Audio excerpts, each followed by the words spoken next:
Olá, pessoal que está nos assistindo. Aqui é Ricardo Cari dos Santos, sou perito judicial, CO do Laboratório Científico Ricardo Cari Limitada.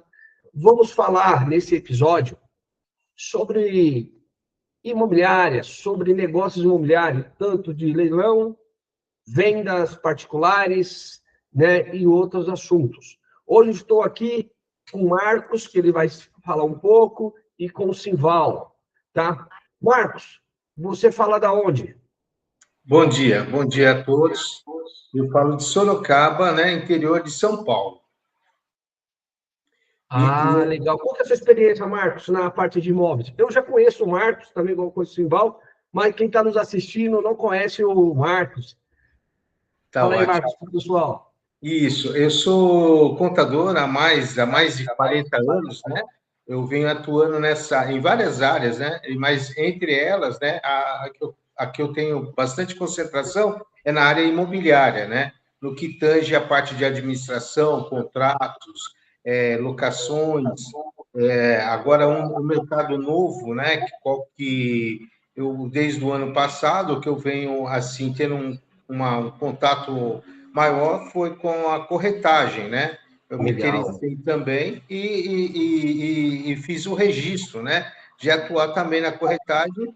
Essa é a minha experiência na área imobiliária. Legal. Então você é credenciado ao Conselho dos Corretores também. Sim. Legal, muito bom, Marcos. Simval, fala um pouquinho, eu conheço o Simval também, mas fala para o pessoal um pouco da sua trajetória aí. Bom dia, meu nome é Simval José Alves. Eu sou advogado e economista. Estou falando de Maceió, Alagoas. Sou paulista, mas escolhi Maceió para viver já há alguns anos. A minha experiência no setor imobiliário tanto vem como advogado, também como economista. Como advogado, eu sempre ajudei a clientes na prospecção, na filtragem de imóveis, né, para analisar, por exemplo, a aquisição, fazer procedimentos de segurança, né, na jurídica, em leilões, né? Então, a minha Ótimo. prática é essa, e como economista, na avaliação em si do negócio, né, se economicamente é Legal. viável. Legal. Então, pessoal, estamos aqui com três especialistas aí gigantes, né, que engloba toda essa parte, né, são parceiros do meu laboratório. Então, vamos falar aqui hoje, pessoal, sobre avaliações. Eu sou avaliador de imóveis em Guarulhos, aqui numa única e exclusiva vara, só não posso falar ela, sou perito do juiz, né, e faço perícias também particular na parte de imóveis. E qual que é a vantagem de ser um avaliador de imóveis, né? Tem a questão dos honorários, que é bem mais elevado que uma venda ou uma locação, né? E a vantagem nossa de ser avaliador, né, igual o Marcos vai falar aqui também, a vantagem que nós conseguimos pegar o imóvel para administrar, né? E a gente tem aquela questão, né, Marcos, de exclusividade. Quando a gente emite um relatório dando o valor de uma locação, ali geralmente a gente consegue até pegar depois a fazer a locação, ganhar a comissão da locação e fazer a administração pelo período aí de 3 anos que a lei pede, né? Mas é isso. Marcos, fala um pouquinho aí do que você tem visto no mercado imobiliário, como que está aí em Sorocaba, São Paulo, né? A parte de captação, administração, qual conselho você dá aí para os nossos colegas advogados, corretores, ou público em geral, né, proprietários, né, que queira aí na região do interior passar administração para você. Fala um pouquinho aí, meu amigo. Bom, é um mercado muito concorrido, né? São muitos profissionais, bons profissionais, tá? Então, nessa gama toda, né? Aonde vai se atender muito às exceções, né? As exceções é a qualidade, né? Do atendimento, o conhecimento sobre a matéria, né? Trazer informações pontuais necessárias, na parte administrativa, a confiabilidade dos contratos futuros que podem ser fechados entre o locador e o locatário, a preocupação e a preservação do imóvel, né? do proprietário, a qualidade também na verificação e localização de um bom imóvel ao futuro, né, o futuro inquilino. Então, realmente, o que eu vejo hoje são muitos profissionais, mas as relações interpessoais, né, é fundamental nessa área. Não, legal. Marcos, aí eu te pergunto, como você é contador, hoje, né, até o Conselho dos Corretores, ele fala para qualquer negociação, vocês têm que, a gente tem que comunicar, né, os CPFs das negociações. Que conselho você dá para os corretores que estão nos assistindo aí nessas transações? Qualquer valor que se recebe, comunicar que é referente àquela venda, para não dar aquela questão de lavagem de dinheiro, outras coisas, né, nessa linha. O que você sugere aí para os corretores aí? O Sim, cuidado que ele deve ter quando for administrar o imóvel, saber quem é o proprietário, né? Você consegue dar alguma orientação aí para o pessoal? consigo sim. Sim, a área imobiliária, né, as incorporadoras, as construtoras, né, elas estão obrigadas, né, a comunicar, né, a qualquer transação, né, ou até uma possível, né, transação financeira, ela é obrigada a comunicar o COAF, né, em questões, né. Então ela está na lista das as empresas que são obrigadas a comunicar. Então, qualquer evento que se enquadre na obrigatoriedade de comunicar ao COAF, esse deve ser feito. Caso contrário, né, está sujeito a uma fiscalização, uma punição, né, que são punições severas, e, de repente, até responder por questões, né, legais, né, até penais, pela ausência dessas comunicações. É muito importante o profissional estar ciente de suas obrigações perante aos órgãos reguladores e fiscalizadores. O COAF é um deles. Marcos, aí eu te pergunto, como o corretor de imóveis tem que comunicar com o COAF? Qual que é o procedimento? Ele tem que contratar um advogado, igual o doutor Simval, ou um contador igual você? Qual o meio que a gente, corretor de imóveis, consegue fazer essa comunicação com o COAF? Existem dois focos aí. O primeiro, que tem o corretor, né, que ele responde, né, ele está contratado a uma construtora, a uma incorporadora, a uma imobiliária.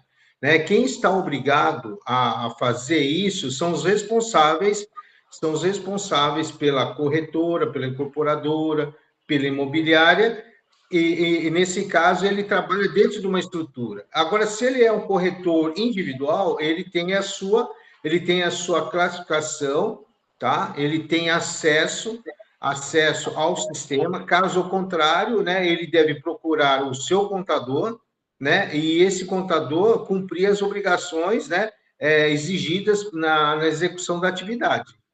Legal, porque uma das perguntas aqui que o pessoal tem mandado aqui é essa daí, né? O corretor particular, né? Então, o caminho mais correto, então, que você sugere, Marcos, que quando tiver qualquer transação imobiliária, quando você receber seus honorários lá da corretagem, você procurar o contador para que comunique o COAF, né? Eu vou até um pouquinho mais longe, Ricardo. Eu entendo que a partir do momento que ele está com sua credencial, ele vai exercer a atividade, ele deve se inteirar de todas as suas obrigações, tá? Independente, antes dos fatos.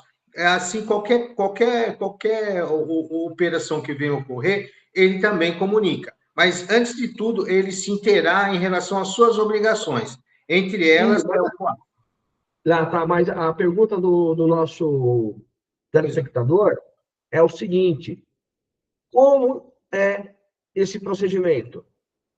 esse Então, comunicar, fez uma venda, você vai falar assim, ó, estou recebendo do CPF, nome tal, tal, tal, né? Como fosse uma emissão de uma nota, seria isso? Uma nota fiscal?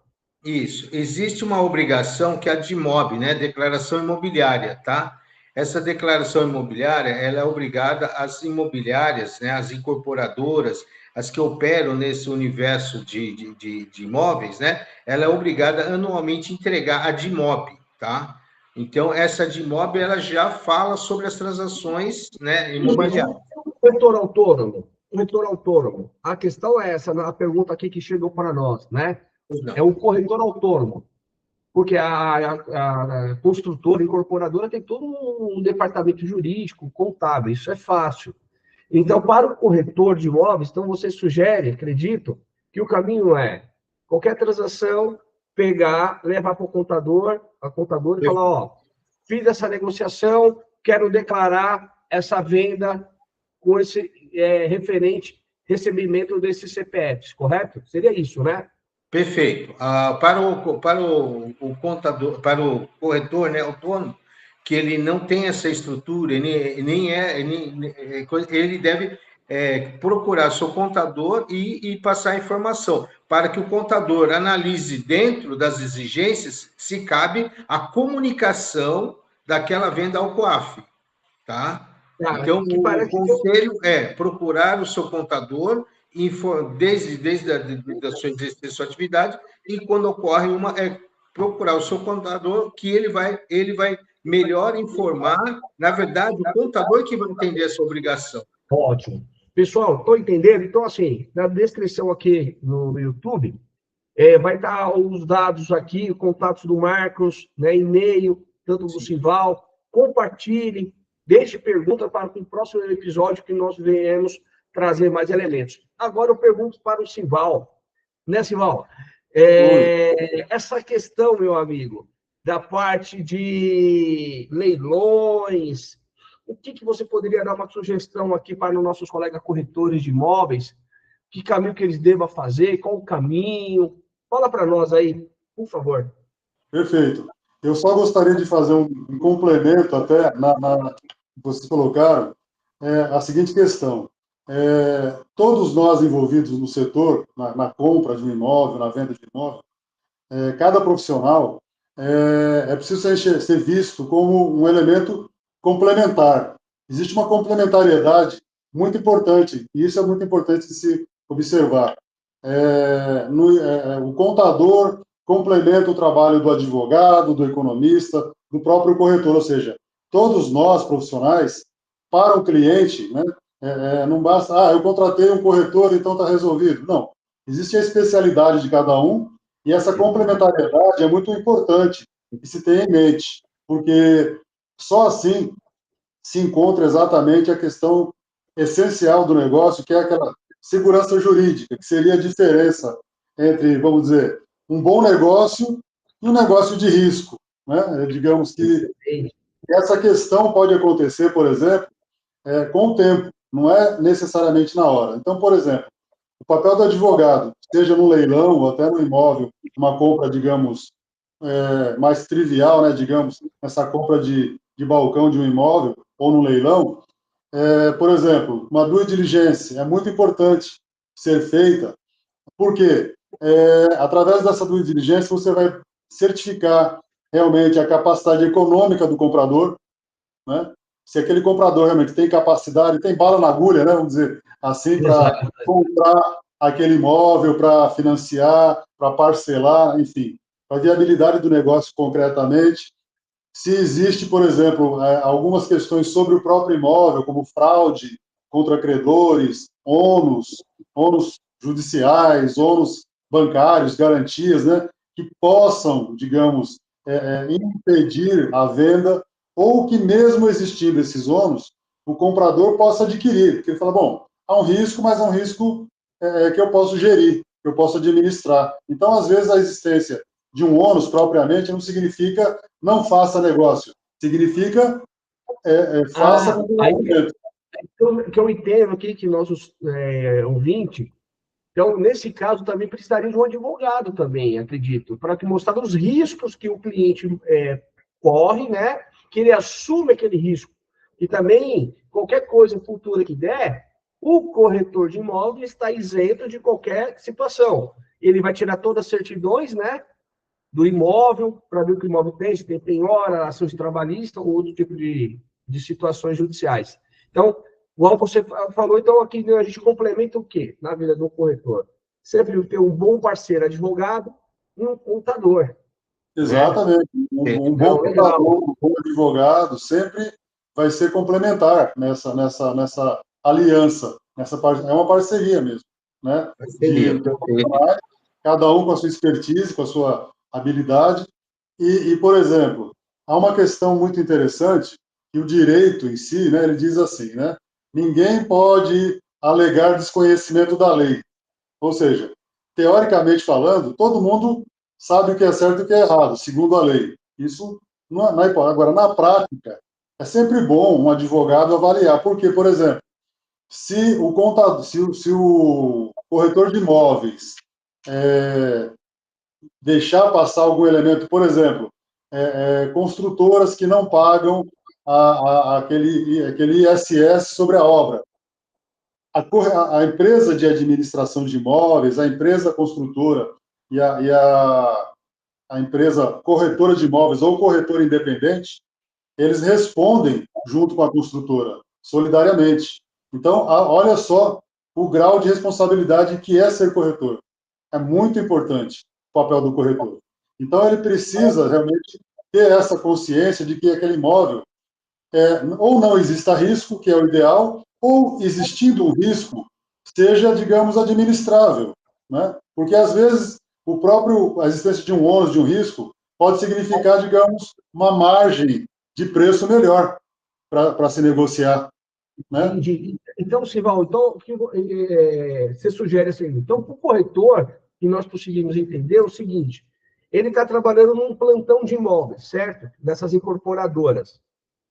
Então, ele está ali no plantão, coitadinho, trabalhando, participando de roleta, né? Que é aquele procedimento que junta 300 corretores, 7 da manhã, 9 da manhã tem a roleta, fica lá de 300, sobra 30 corretores para trabalhar, né? E é por chamada. Aí aquele corretor trabalhou um tempo nessa construtora, que a pouco fez algumas vendas, por algum motivo, a obra embargou. Então, nesse caso, Sival, ele responde a alguma situação ou não? O que você consegue passar para os corretores que estão nos assistindo, até os proprietários, né? Pessoas que Então, estão interessadas de comprar. de acordo com a legislação brasileira, nós temos que analisar uma aquisição imobiliária por vários ângulos. Eu vou ser sucinto aqui, né, até pelo tempo nosso, e é o seguinte, existe uma relação de consumo, de consumidor. O cliente que compra um imóvel é um consumidor. Então, todas aquelas regras que se aplicam numa relação de consumo regulamentam a relação do corretor com o comprador, que é um consumidor Mas vamos lá, o corretor, ele está só fazendo uma intermediação, mas que responsável é a empresa. Não estou falando o corretor autônomo, né? Aí eu falo, então, um corretor que presta serviço para as corretoras, pessoal, presta atenção aí que está nos assistindo, informações muito importantes. Hoje a gente nem vai falar mais de leilão, tá? Vai ficar para o próximo episódio nosso, tá? Descreva aqui, responda, deixa as perguntas, que é muito importante aqui que tanto o Marcos está trazendo. Então, é um risco para o corretor de imóveis, então, até aquele que está trabalhando para plantões, então. Tem que tomar muito cuidado, então, se aventurar ali, trabalhar nesse plantão de vendas, porque já aconteceu muito, né? Eu sou delegado do conselho em Guarulhos, né? Também. Então, fiz parte do departamento de loteamento, fiz parte da parte de julgamento de processo, e eu sei como as coisas acontecem. Então, para o corretor de imóveis, então, Sival, mesmo ele prestando serviço para a construtora, que nós pensávamos que o corretor estivesse blindado pela construtora, né? Qualquer coisa de errado, quem responderia é a construtora. Nesse caso, então, pode chegar alguns problemas para o corretor devido à irregularidade dessa construtora? Pode chegar por via reflexa, dependendo, não exatamente toda a questão, mas a primeira responsabilidade, na relação de consumo, por exemplo, se o corretor for autônomo, ou seja, ele está trabalhando por conta própria, ele vai responder tal qual a a corretora de imóveis. Se o corretor opera através de uma empresa corretora de imóveis, essa empresa corretora de imóveis é que mantém a relação com o cliente. Mas ele, corretor empregado, né, ou associado à corretora, é um preposto, é um representante dela. Então, o que ele falar em nome dela obriga a corretora. E dependendo do que ele prometer para o cliente, e aquilo estiver em desacordo, por exemplo, com as normas legais, a política da corretora, ele vai responder por via reflexa para a corretora. A corretora paga, reembolsa, ressarce, responde ao cliente, e se judicialmente perder, vai sofrer, vai repassar parte daquela responsabilidade para o corretor.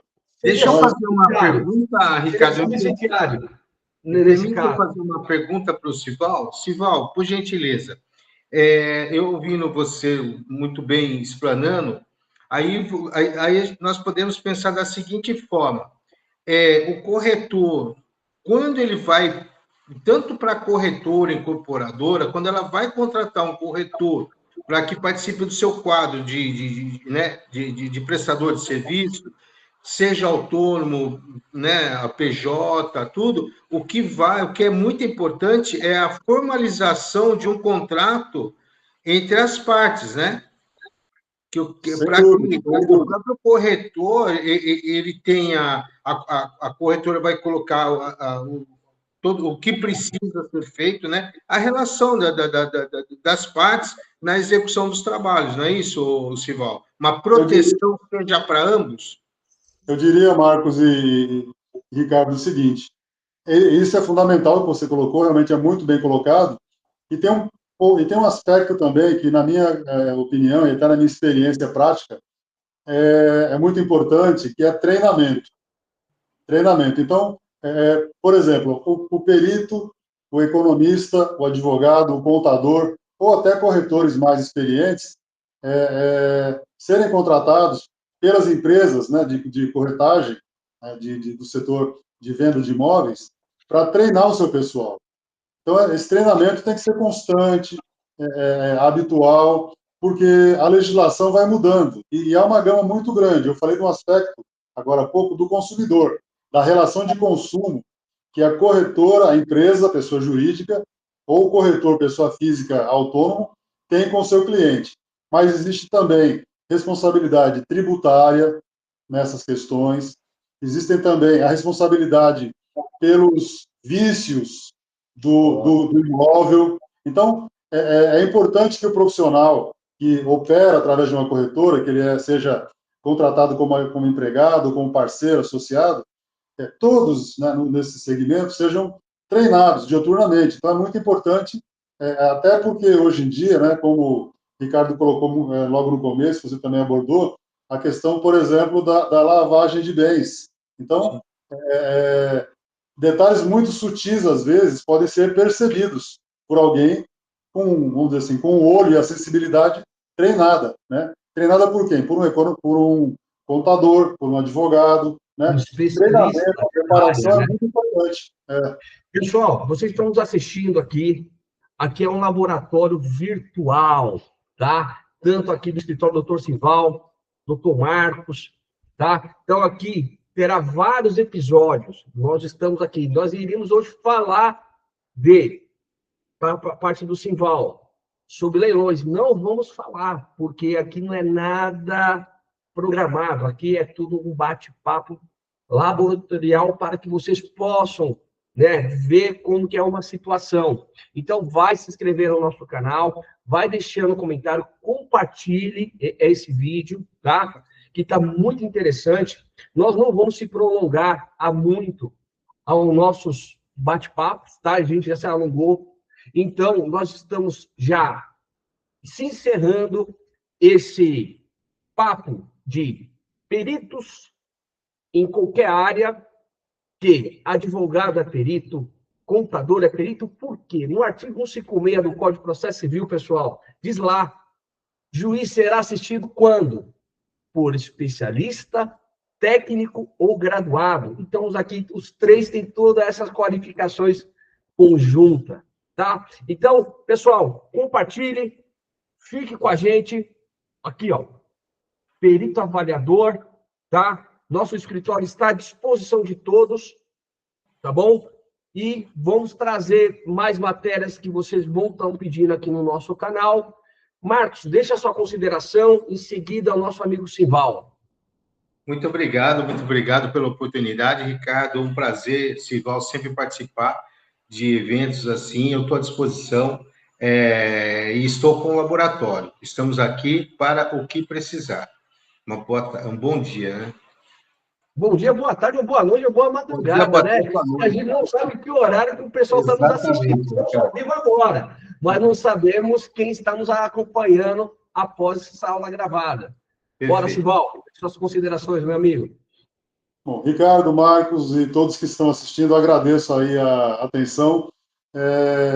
Peço desculpas por não ter abordado a questão do leilão, mas vocês podem ter certeza que o próximo episódio isso será abordado pela condução aí do nosso maestro Ricardo e será um assunto muito interessante. E agradeço a oportunidade, fico muito contente de fazer parte de um time como este, né?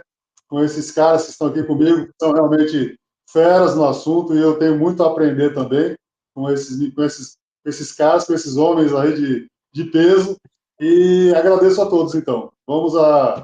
Até breve.